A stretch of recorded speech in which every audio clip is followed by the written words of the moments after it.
la qualité de la donnée et la résilience de la donnée sont, de façon générale et encore plus dans le cadre d'un programme de transformation, un élément essentiel à sécuriser. En fait, au niveau métier, il faut vraiment voir dans cette perspective la gestion du cycle de la donnée entre son état de départ qui est dans un ancien système avec une certaine forme, avec certaines lacunes, une certaine qualité. En fait, comment arriver à passer de cet état-là au nouveau système je dirais, en essayant d'être ambitieux, mais pas trop quand même. C'est-à-dire que l'un des risques, c'est de vouloir, en même temps qu'on essaie de transformer l'ensemble du système, de vouloir absolument aussi améliorer considérablement sa donnée. Ça peut être l'occasion de rater les deux objectifs à la fois. Un des points essentiels, c'est surtout un minimum de garder le même niveau de qualité en fait de données qui est de départ par rapport à celui où on arrive, et de pouvoir traiter à l'intérieur de ce programme-là comme un programme, un second programme finalement à part entière, la gestion de la vie de cette donnée, et de faire en sorte que au niveau des métiers en fait on puisse piloter et organiser en fait les actions à mener pour que cette donnée-là continue sa vie et soit transformée, modifiée, améliorée, dans le but de pouvoir avoir son exploitation nominale dans le cadre du programme de transformation.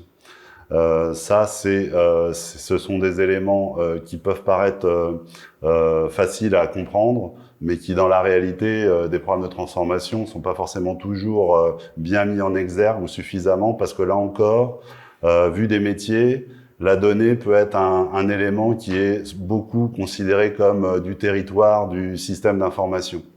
Alors que effectivement le système d'information et les équipes de transformation garantissent que quand on lui donne une donnée, elle va se retrouver sans corruption, je dirais à l'autre bout du tuyau. Mais la valeur de la donnée en elle-même, c'est pas du ressort du programme de transformation des équipes techniques, c'est du ressort des métiers.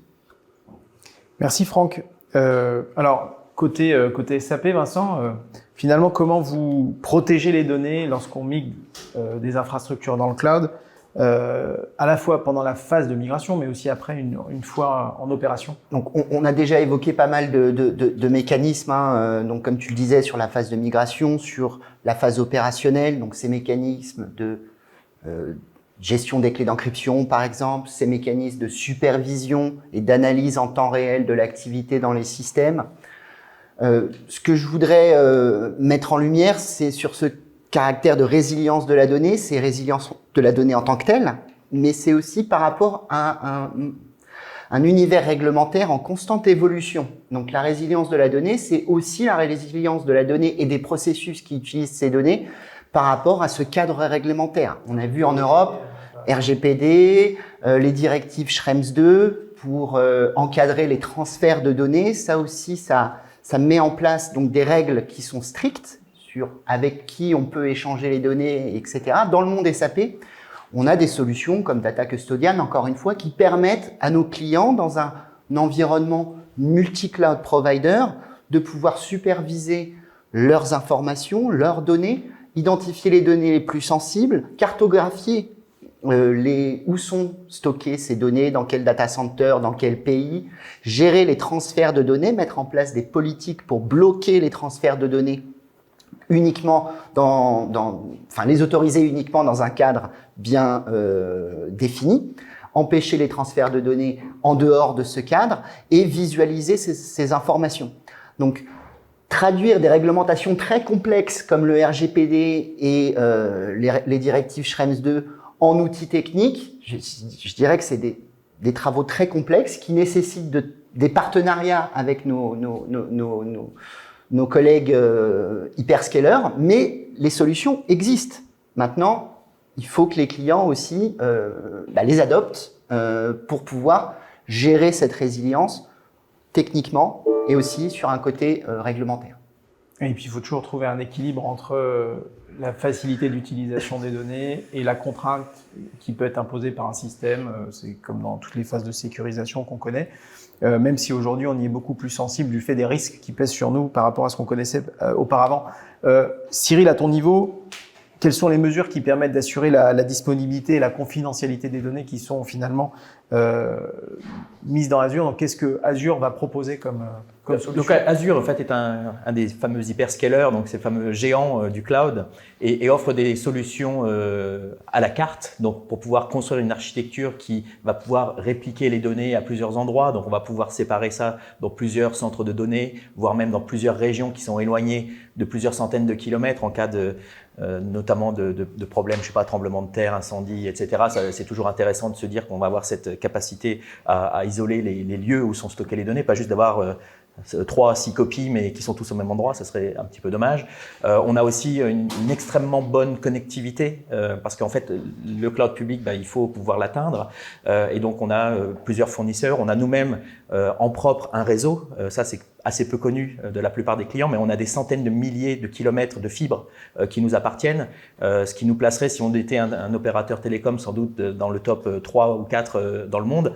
Et on est à une destination, à une distance de n'importe quel endroit réseau dans le monde qui est d'une moyenne de 1,3 traversées de routeurs. C'est-à-dire que c'est quasiment, on traverse un routeur, on est arrivé, ou on en traverse 2 et on est arrivé. Donc, le but pour nous, c'est d'avoir une extrêmement bonne connectivité. Après, sur la confidentialité, Vincent en a parlé. Bon, pour nous, c'est essentiel que tout soit chiffré par défaut, mais parfois, pour des données extrêmement sensibles, il ne suffit pas d'avoir la garantie de l'opérateur qu'il n'ira pas regarder les données et il y a parfois besoin de se rassurer qu'il ne pourra pas, parce que si on fait le « et si ça se produisait, et si », il n'y a pas de réponse absolue qui permet de dire non, à part le chiffrement. Le chiffrement, on déplace un problème de confidentialité d'une grande quantité de données à un problème de confidentialité d'une clé. Et cette clé, du moment que le client la maîtrise et la possède, on a parlé des solutions, ça lui permet de s'isoler complètement de cette problématique-là.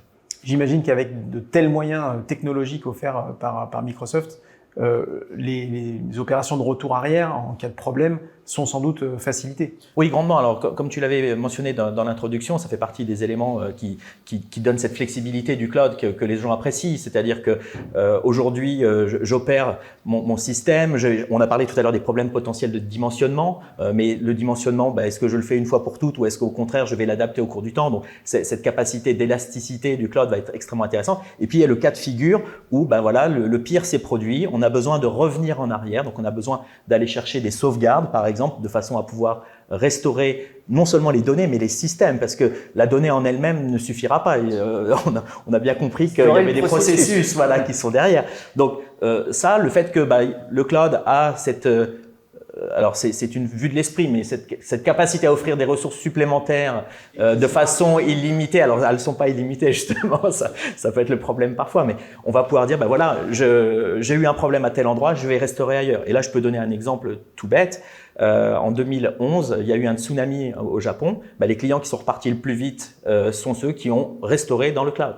Parce qu'en fait, votre data center, il est cassé, vous avez peut-être fait une sauvegarde dans le cloud, et le cloud, même si nous, notre data center au Japon, il est cassé, vous avez peut-être une réplication que vous avez exigée qui était en dehors de cette zone géographique ou qui n'était pas affectée, et donc ça vous permet de redémarrer. Et donc, pour nommer quelques solutions, si jamais il y a des gens qui sont à la technique qui écoutent, on parle de Azure Backup, on parle de Azure Site Recovery, et un des bénéfices que je vois aussi, c'est le côté attaque du rançongiciel. Aujourd'hui, tous les leaders dans les grandes entreprises sont conscients du fait que l'entreprise peut s'arrêter si on est victime d'une cyberattaque qui va venir bloquer l'ensemble des systèmes parce qu'ils ont été chiffrés et on exige une rançon.